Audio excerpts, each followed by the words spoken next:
Story number 5. The 5 Orange Pips. When I glance over my notes and records of the Sherlock Holmes cases between the years 82 and 90, I am faced by so many which present strange and interesting features that it is no easy matter to know which to choose and which to leave. Some, however, have already gained publicity through the papers, and others have not offered a field for those peculiar qualities which my friend possessed in so high a degree, and which it is the object of these papers to illustrate. Some, too, have baffled his analytical skill, and would be as narratives, beginnings without an ending, while others have been but partially cleared up, and have their explanations founded rather upon conjecture and surmise than on that absolute logical proof which was so dear to him. There is, however, one of these last, which was so remarkable in its details, and so startling in its results, that I am tempted to give some account of it, in spite of the fact that there are points in connection with it which never have been, and probably never will be, entirely cleared up. The year 87 furnished us with a long series of cases of greater or lesser interest, of which I retain the records. Among my headings under this one 12 months I find an account of the adventure of the Paradol Chamber, of the Amateur Mendicant Society who held a luxurious club in the lower vault of a furniture warehouse, of the facts connected with the loss of the British barque Sophie Anderson, of the singular adventures of the Grice Pattersons in the islands of Uffa, and finally of the Camberwell poisoning case. In the latter, as may be remembered, Sherlock Holmes was able, by winding up the dead man's watch, to prove that it had been wound up 2 hours before, and that therefore the deceased had gone to bed within that time, a deduction which was of the greatest importance in clearing up the case. All these I may sketch out at some future date, but none of them present such singular features as the strange train of circumstances which I have now taken up my pen to describe. It was in the latter days of September, and the equinoctial gales had set in with exceptional violence. All day the wind had screamed and the rain had beaten against the windows, so that even here in the heart of great, handmade London, we were forced to raise our minds for the instant from the routine of life and to recognise the presence of those great elemental forces which shriek at mankind through the bars of his civilization like untamed beasts in a cage. As evening drew in, the storm grew higher and louder, and the wind cried and sobbed like a child in the chimney. Sherlock Holmes sat moodily at one side of the fireplace, cross-indexing his records of crime, while I at the other was deep in one of Clark Russell's fine sea stories, until the howl of the gale from without seemed to blend with the text, and the splash of the rain to lengthen out into the long swash of the sea waves. My wife was on a visit to her mother's, and for a few days I was a dweller once more in my old quarters at Baker Street. "Why?" said I, glancing up at my companion. "That was surely the bell. Who could come tonight? Some friend of yours, perhaps?" "Except yourself, I have none," he answered. "I do not encourage visitors." "A client, then?" "If so, it is a serious case. Nothing less would bring a man out on such a day and at such an hour. But I take it that it is more likely to be some crony of the landlady's." Sherlock Holmes was wrong in his conjecture, however, for there came a step in the passage and a tapping at the door. He stretched out his long arm to turn the lamp away from himself and towards the vacant chair upon which a newcomer must sit. "Come in," said he. The man who entered was young, some 22 at the outside, well groomed and trimly clad, with something of refinement and delicacy in his bearing. The streaming umbrella which he held in his hand and his long, shining waterproof told of the fierce weather through which he had come. He looked about him anxiously in the glare of the lamp, and I could see that his face was pale and his eyes heavy, like those of a man who is weighed down with some great anxiety. "I owe you an apology," he said, raising his gold pince-nez to his eyes. I trust that I'm not intruding. I fear that I have brought some traces of the storm and rain into your snug chamber." "Give me your coat and umbrella," said Holmes. "They may rest here on the hook and will be dry presently. You have come up from the south-west, I see." "Yes, from Horsham." "That clay and chalk mixture which I see upon your toe-caps is quite distinctive." "I have come for your advice." "That is easily got." "And help." "That is not always so easy." "I have heard of you, Mr. Holmes. I heard from Major Prendergast how you saved him in the Tankerville Club scandal." "Ah, of course. He was wrongfully accused of cheating at cards." "He said that you could solve anything." "He said too much." "That you are never beaten." "I have been beaten 4 times, 3 times by men, and once by a woman." "But what is that compared with the number of your successes?" "It is true that I have been generally successful." "Then you may be so with me." "I beg that you will draw your chair up to the fire and favour me with some details as to your case." "It is no ordinary one." "None of those which come to me are. I am the last court of appeal." "And yet I question, sir, whether in all your experience you have ever listened to a more mysterious and inexplicable chain of events than those which have happened in my own family." "You fill me with interest," said Holmes. "Pray give us the essential facts from the commencement, and I can afterwards question you as to those details which seem to me the most important."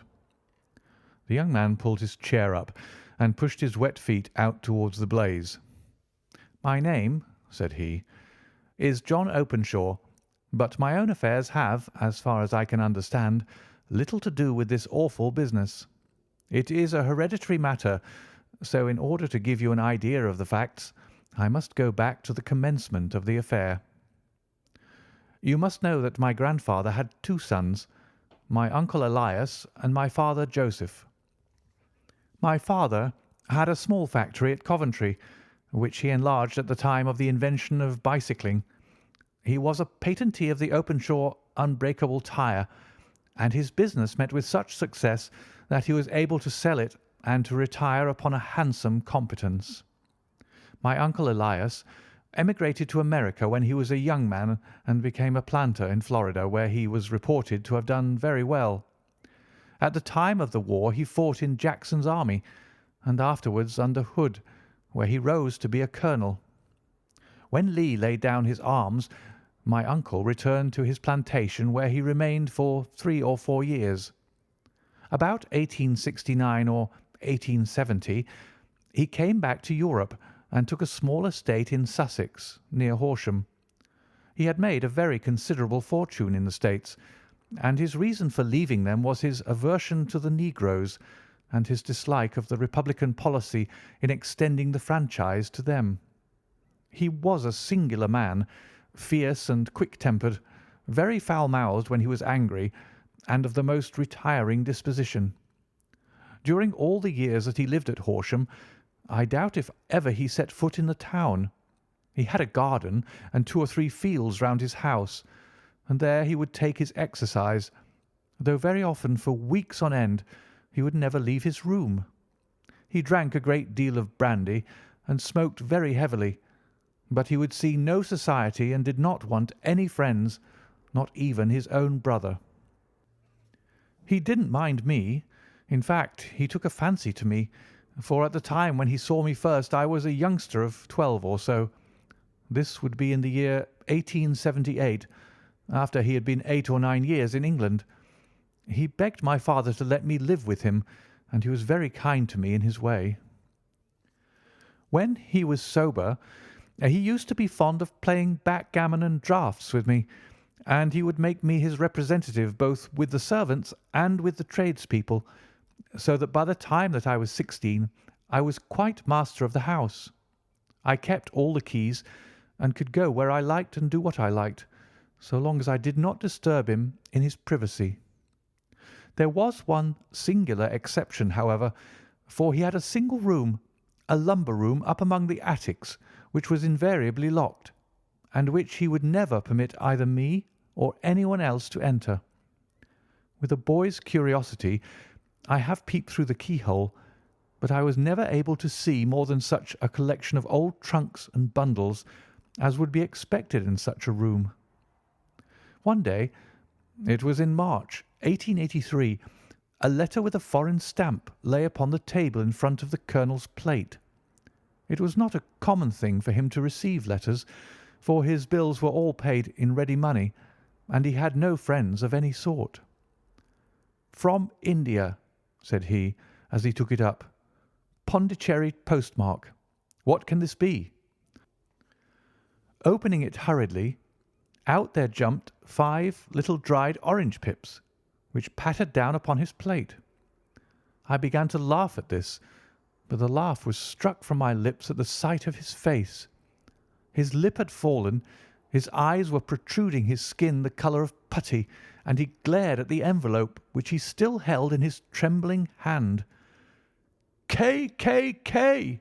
he shrieked, and then, my God, my sins have overtaken me." "What is it, uncle?" I cried. "Death," said he, and rising from the table, he retired to his room, leaving me palpitating with horror. I took up the envelope and saw scrawled in red ink upon the inner flap, just above the gum, the letter K 3 times repeated. There was nothing else save the 5 dried pips. What could be the reason of his overpowering terror? I left the breakfast table, and as I ascended the stair, I met him coming down with an old rusty key which must have belonged to the attic in one hand, and a small brass box like a cash box in the other. "They may do what they like, but I'll checkmate them still," said he with an oath. "Tell Mary that I shall want a fire in my room to-day, and send down to Fordham the Horsham lawyer." I did as he ordered, and when the lawyer arrived I was asked to step up to the room. The fire was burning brightly, and in the grate there was a mass of black fluffy ashes as of burned paper, while the brass box stood open and empty beside it.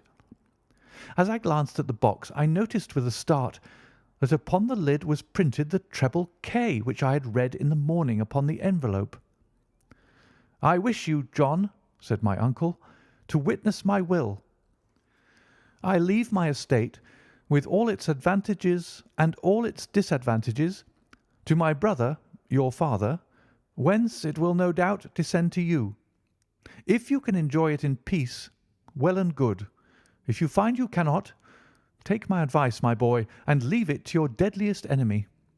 I am sorry to give you such a two-edged thing, but I can't say what turn things are going to take. Kindly sign the paper where Mr. Fordham shows you."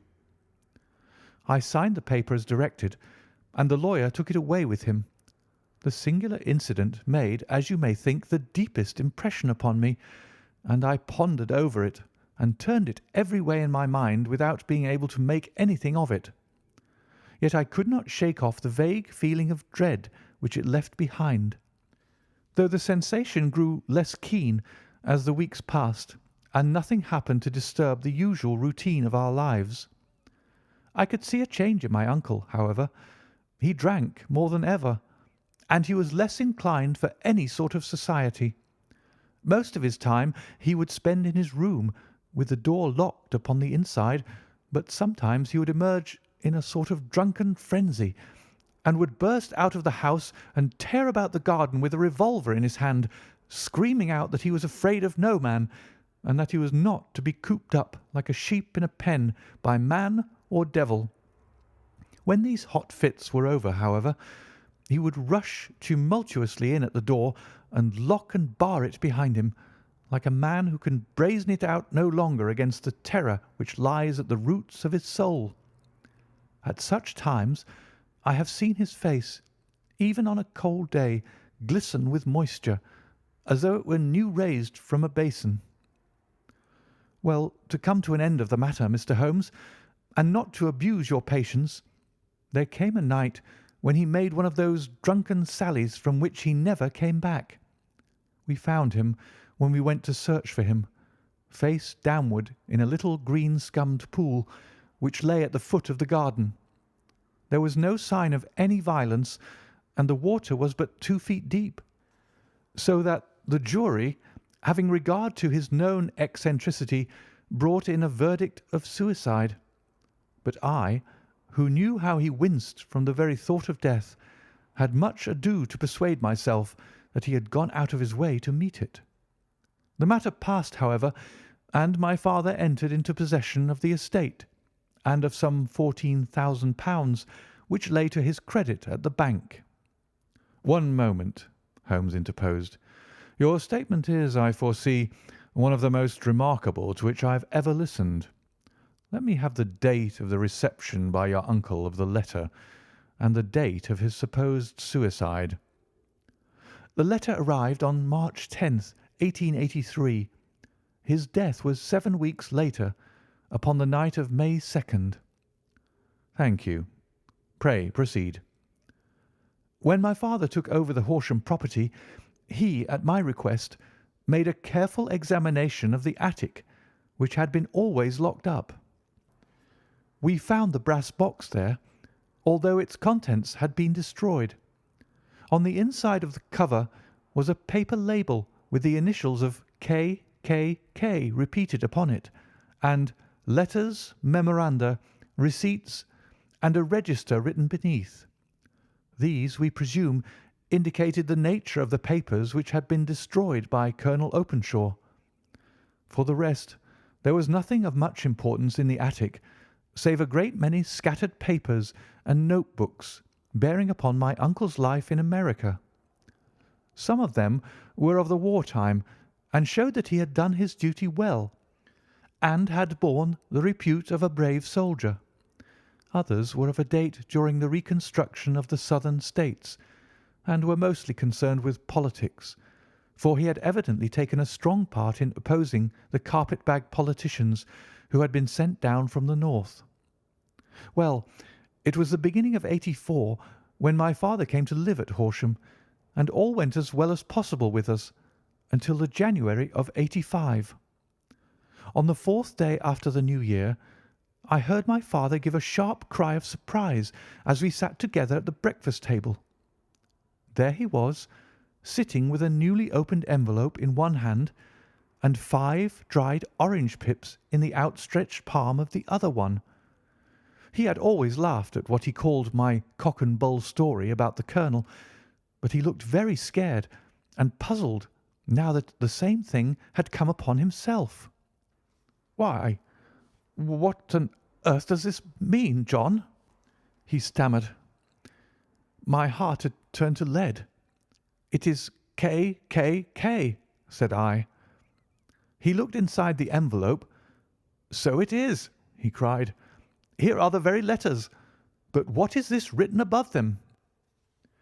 "Put the papers on the sundial," I read, peeping over his shoulder. "What papers? What sundial?" he asked. "The sundial in the garden. There is no other," said I. "But the papers must be those that are destroyed." "Pooh!" said he, gripping hard at his courage. "We are in a civilized land here, and we can't have tomfoolery of this kind. Where does the thing come from?" "From Dundee," I answered, glancing at the postmark. "Some preposterous practical joke," said he. "What have I to do with sundials and papers? I shall take no notice of such nonsense." "I should certainly speak to the police," I said. "And be laughed at for my pains? Nothing of the sort." "Then let me do so." "No, I forbid you. I won't have a fuss made about such nonsense." It was in vain to argue with him, for he was a very obstinate man. I went about, however, with a heart which was full of forebodings. On the 3rd day after the coming of the letter, my father went from home to visit an old friend of his, Major Freebody, who is in command of one of the forts upon Portsdown Hill. I was glad that he should go, for it seemed to me that he was farther from danger when he was away from home. In that, however, I was in error. Upon the 2nd day of his absence, I received a telegram from the Major imploring me to come at once. My father, had fallen over one of the deep chalk pits which abound in the neighbourhood, and was lying senseless with a shattered skull. I hurried to him, but he passed away without having ever recovered his consciousness. He had, as it appears, been returning from Fareham in the twilight, and as the country was unknown to him and the chalk pit unfenced, the jury had no hesitation in bringing in a verdict of death from accidental causes. Carefully, as I examined every fact connected with his death, I was unable to find anything which could suggest the idea of murder. There were no signs of violence, no footmarks, no robbery, no record of strangers having been seen upon the roads, and yet I need not tell you that my mind was far from at ease, and that I was well nigh certain that some foul plot had been woven round him. In this sinister way I came into my inheritance. You will ask me why I did not dispose of it. I answer because I was well convinced that our troubles were in some way dependent upon an incident in my uncle's life, and that the danger would be as pressing in one house as another. It was in January '85 that my poor father met his end, and 2 years and 8 months have elapsed since then. During that time I have lived happily at Horsham, and I had begun to hope that this curse had passed away from the family, and that it had ended with the last generation. I had begun to take comfort too soon, however. Yesterday morning the blow fell in the very shape in which it had come upon my father. The young man took from his waistcoat a crumpled envelope, and turning to the table he shook out upon it 5 little dried orange pips. "This is the envelope," he continued. "The postmark is London, Eastern Division. Within are the very words which were upon my father's last message, K, K, K. And then put the papers on the sundial." "What have you done?" asked Holmes. "Nothing." "Nothing?" "To tell the truth," he sank his face into his thin white hands, "I have felt helpless. I have felt like one of those poor rabbits when the snake is writhing towards it. I seem to be in the grasp of some resistless, inexorable evil which no foresight and no precautions can guard against." "Tut, tut!" cried Sherlock Holmes. "You must act, man, or you are lost. Nothing but energy can save you. This is no time for despair." "I have seen the police." "Ah!" "But they listened to my story with a smile. I am convinced that the inspector has formed the opinion that the letters are all practical jokes, and that the deaths of my relations were really accidents, as the jury stated, and were not to be connected with the warnings." Holmes shook his clenched hands in the air. "Incredible imbecility!" he cried. "They have, however, allowed me a policeman, who may remain in the house with me." "Has he come with you tonight?" "No, his orders were to stay in the house." Again Holmes raved in the air. "Why did you come to me?" he cried. "And above all, why did you not come at once?" "I did not know. It was only to-day that I spoke to Major Prendergast about my troubles, and was advised by him to come to you." "It is really 2 days since you had the letter. We should have acted before this. You have no further evidence, I suppose, than that which you have placed before us? No suggestive detail which might help us?" "There is one thing," said John Openshaw. He rummaged in his coat pocket, and drawing out a piece of discoloured blue-tinted paper, he laid it out upon the table. "I have some remembrance," said he, "that on the day when my uncle burned the papers, I observed that the small unburned margins which lay amid the ashes were of this particular colour.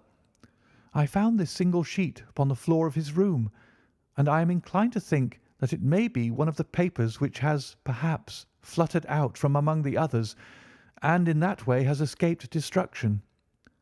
Beyond the mention of pips, I do not see that it helps as much. I think myself that it is a page from some private diary. The writing is undoubtedly my uncle's." Holmes moved the lamp, and we both bent over the sheet of paper, which showed by its ragged edge that it had indeed been torn from a book. It was headed March 1869, and beneath were the following enigmatical notices: 4th, Hudson came, same old platform. 7th, set the pips on Macaulay, Paramore, and John Swain of St. Augustine. 9th, Macaulay cleared. 10th, John Swain cleared. 12th, visited Paramore. All well. "Thank you," said Holmes, folding up the paper and returning it to our visitor. "And now you must on no account lose another instant. We cannot spare time even to discuss what you have told me. You must get home instantly and act." "What shall I do?" "There is but one thing to do. It must be done at once. You must put this piece of paper which you have shown us into the brass box which you have described.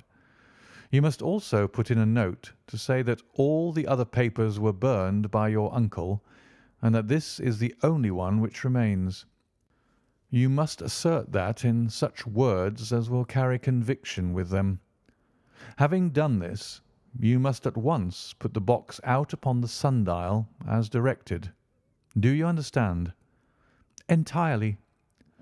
"Do not think of revenge or anything of the sort at present. I think that we may gain that by means of the law, but we have our web to weave while theirs is already woven. The first consideration is to remove the pressing danger which threatens you. The second is to clear up the mystery and to punish the guilty parties." "I thank you," said the young man, rising and pulling on his overcoat. "You have given me fresh life and hope. I shall certainly do as you advise." "Do not lose an instant. And above all, take care of yourself in the meanwhile, for I do not think that there can be a doubt that you are threatened by a very real and imminent danger. How do you go back?" "By train from Waterloo." "It is not yet 9. The streets will be crowded, so I trust that you may be in safety. And yet you cannot guard yourself too closely." "I am armed." "That is well. Tomorrow I shall set to work upon your case." "I shall see you at Horsham, then?" "No. Your secret lies in London. It is there that I shall seek it." "Then I shall call upon you in a day or in 2 days with news as to the box and the papers. I shall take your advice in every particular." He shook hands with us and took his leave. Outside the wind still screamed and the rain splashed and pattered against the windows. This strange, wild story seemed to have come to us from amid the mad elements, blown in upon us like a sheet of seaweed in a gale, and now to have been reabsorbed by them once more. Sherlock Holmes sat for some time in silence, with his head sunk forward and his eyes bent upon the red glow of the fire. Then he lit his pipe, and leaning back in his chair, he watched the blue smoke rings as they chased each other up to the ceiling. "I think, Watson," he remarked at last, "that of all our cases we have had none more fantastic than this. Save perhaps the sign of 4. Well, yes, save perhaps that. And yet this John Openshaw seems to me to be walking amid even greater perils than did the Sholtos." "But have you," I asked, "formed any definite conception as to what these perils are?" "There can be no question as to their nature," he answered. "Then what are they? Who is this K., and why does he pursue this unhappy family?" Sherlock Holmes closed his eyes and placed his elbows upon the arms of his chair with his finger-tips together. "The ideal reasoner," he remarked, "would, when he had once been shown a single fact in all its bearings, deduce from it not only the chain of events which led up to it, but also all the results which would follow from it. As Cuvier could correctly describe a whole animal, by the contemplation of a single bone. So the observer, who has thoroughly understood one link in a series of incidents, should be able to accurately state all the other ones, both before and after. We have not yet grasped the results which the reason alone can attain to. Problems may be solved in the study which have baffled all those who have sought a solution by the aid of their senses. To carry the art, however, to its highest pitch, it is necessary that the reasoner should be able to utilize all the facts which have come to his knowledge, and this in itself implies, as you will readily see, a possession of all knowledge, which, even in these days of free education and encyclopedias, is a somewhat rare accomplishment. It is not so impossible, however, that a man should possess all knowledge which is likely to be useful to him in his work, and this I have endeavoured in my case to do. If I remember rightly, you on one occasion, in the early days of our friendship, defined my limits in a very precise fashion. Yes, I answered, laughing. It was a singular document. Philosophy, astronomy, and politics were marked at 0, I remember. Botany variable, geology profound as regards the mudstains from any region within 50 miles of town, chemistry eccentric, anatomy unsystematic, sensational literature and crime records unique, violin player, boxer, swordsman, lawyer, and self-poisoner by cocaine and tobacco. Those, I think, were the main points of my analysis. Holmes grinned at the last item. Well, he said, I say now, as I said then, that a man should keep his little brain attic stocked with all the furniture that he is likely to use, and the rest he can put away in the lumber room of his library, where he can get at it if he wants it. Now, for such a case as the one which has been submitted to us tonight, we need certainly to muster all our resources. Kindly hand me down the letter K of the American Encyclopedia, which stands upon the shelf beside you. Thank you. Now, let us consider the situation and see what may be deduced from it. In the first place, we may start with a strong presumption that Colonel Openshaw had some very strong reason for leaving America. Men at his time of life do not change all their habits and exchange willingly the charming climate of Florida for the lonely life of an English provincial town. His extreme love of solitude in England suggests the idea that he was in fear of someone or something, so we may assume as a working hypothesis that it was fear of someone or something which drove him from America. As to what it was he feared, we can only deduce that by considering the formidable letters which were received by himself and his successors. Did you remark the postmarks of those letters? The first was from Pondicherry, the second from Dundee, and the third from London. From East London. What do you deduce from that? They're all seaports. That the writer was on board of a ship. Excellent. We have already a clue. There can be no doubt that the probability, the strong probability, is that the writer was on board of a ship. And now let us consider another point. In the case of Pondicherry, 7 weeks elapsed between the threat and its fulfilment. In Dundee it was only some 3 or 4 days. Does that suggest anything? A greater distance to travel? But the letter had also a greater distance to come. Then I do not see the point. There is at least a presumption that the vessel in which the man or men are is a sailing ship.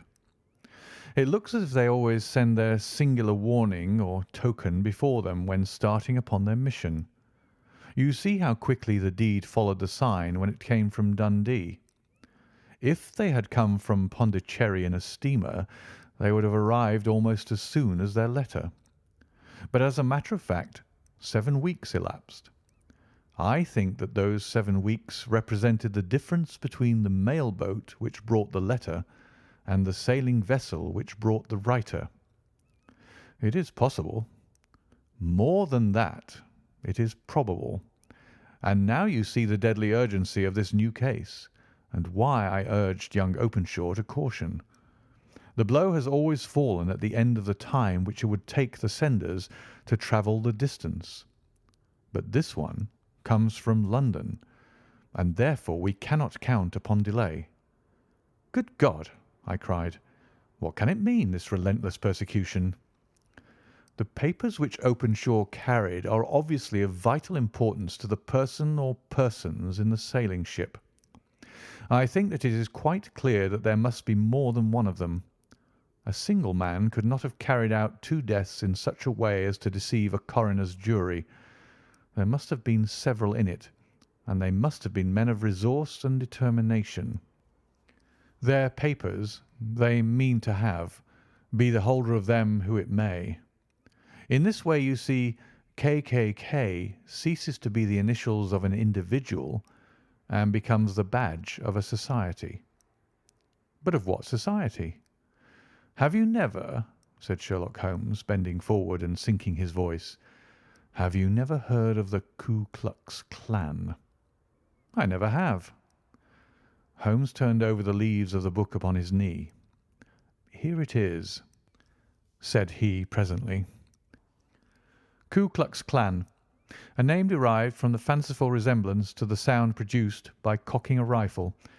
This terrible secret society was formed by some ex-Confederate soldiers in the Southern States after the Civil War, and it rapidly formed local branches in different parts of the country, notably in Tennessee, Louisiana, the Carolinas, Georgia, and Florida. Its power was used for political purposes, principally for the terrorizing of the negro voters and the murdering and driving from the country of those who were opposed to its views. Its outrages were usually preceded by a warning sent to the marked man in some fantastic but generally recognized shape: a sprig of oak leaves in some parts, melon seeds or orange pips in others. On receiving this, the victim might either openly abjure his former ways, or might fly from the country. If he braved the matter out, death would unfailingly come upon him, and usually in some strange and unforeseen manner. So perfect was the organization of the society, and so systematic its methods, that there is hardly a case upon record where any man succeeded in braving it with impunity, or in which any of its outrages were traced home to the perpetrators. For some years the organization flourished in spite of the efforts of the United States government and of the better classes of the community in the South. Eventually, in the year 1869, the movement rather suddenly collapsed, although there have been sporadic outbreaks of the same sort since that date. "You will observe," said Holmes, laying down the volume, "that the sudden breaking up of the society was coincident with the disappearance of Openshaw from America with their papers. It may well have been cause and effect. It is no wonder that he and his family have some of the more implacable spirits upon their track. You can understand that this register and diary may implicate some of the first men in the South, and that there may be many who will not sleep easy at night until it is recovered. Then the page we've seen is such as we might expect. It ran, if I remember right, sent the pips to A, B, and C, that is, sent the society's warning to them. Then there are successive entries that A and B cleared or left the country, and finally that C was visited with, I fear, a sinister result for C. Well, I think, Doctor, that we may let some light into this dark place, and I believe that the only chance young Openshaw has in the meantime is to do what I have told him. There is nothing more to be said or to be done to-night, so hand me over my violin, and let us try to forget for half an hour the miserable weather and the still more miserable ways of our fellow men." It had cleared in the morning, and the sun was shining with a subdued brightness through the dim veil which hangs over the great city. Sherlock Holmes was already at breakfast when I came down. "You will excuse me for not waiting for you," said he. "I have, I foresee, a very busy day before me in looking into this case of young Openshaw's." "What steps will you take?" I asked. It will very much depend upon the results of my first inquiries.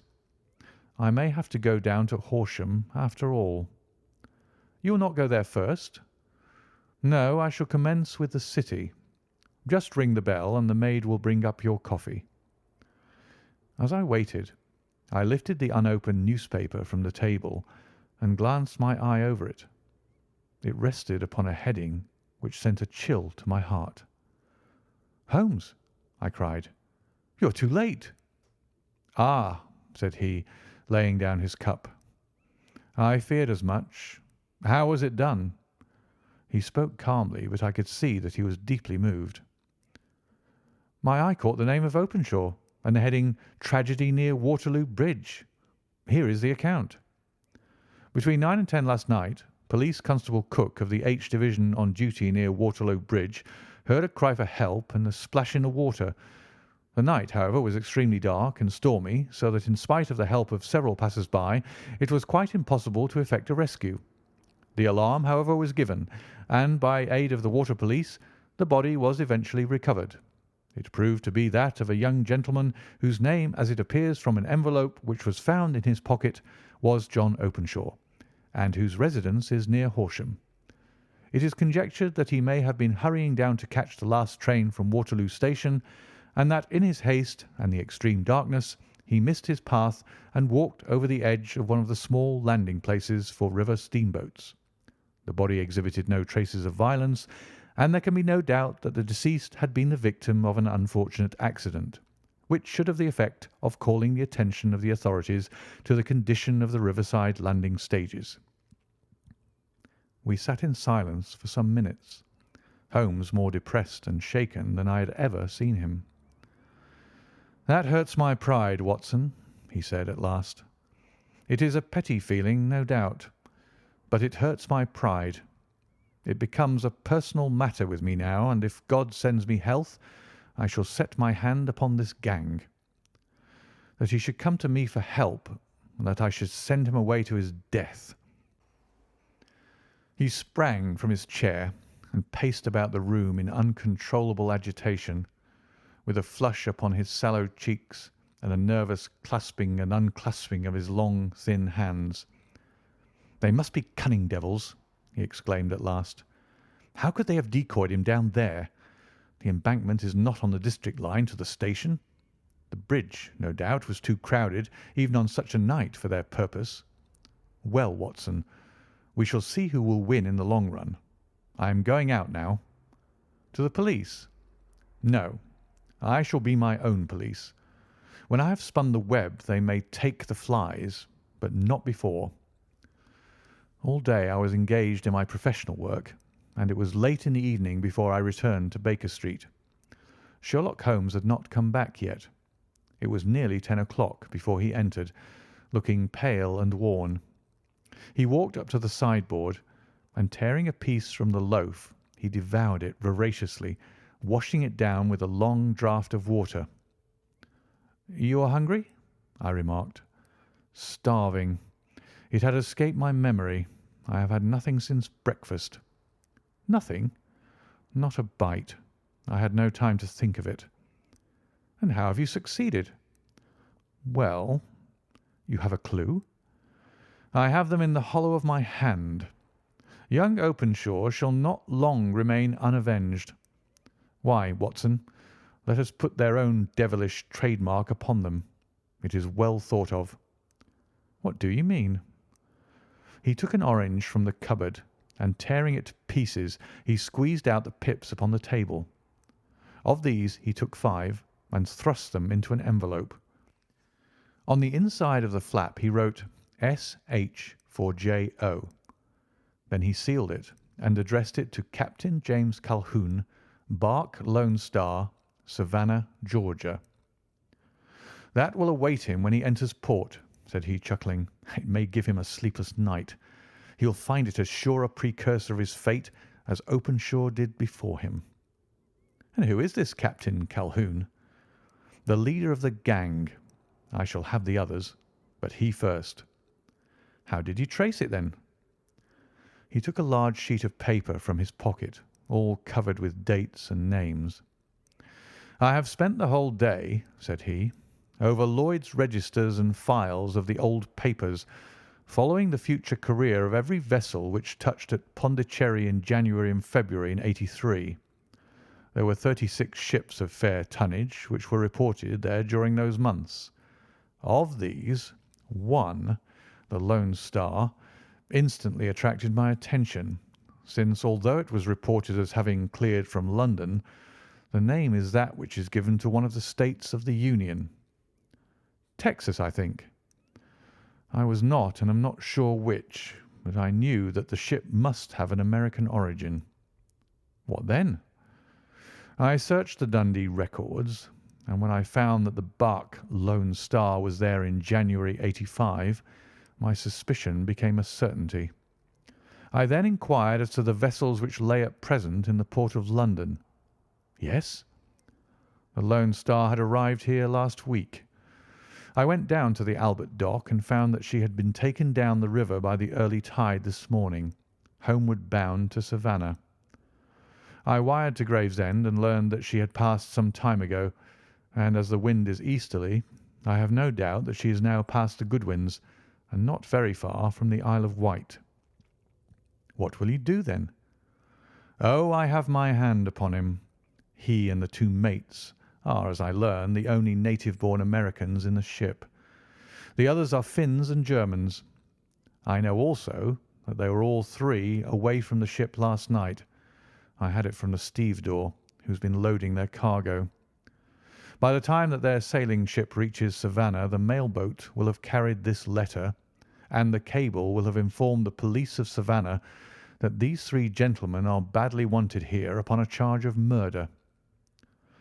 There is ever a flaw, however, in the best laid of human plans, and the murderers of John Openshaw were never to receive the orange pips which would show them that another, as cunning and as resolute as themselves, was upon their track.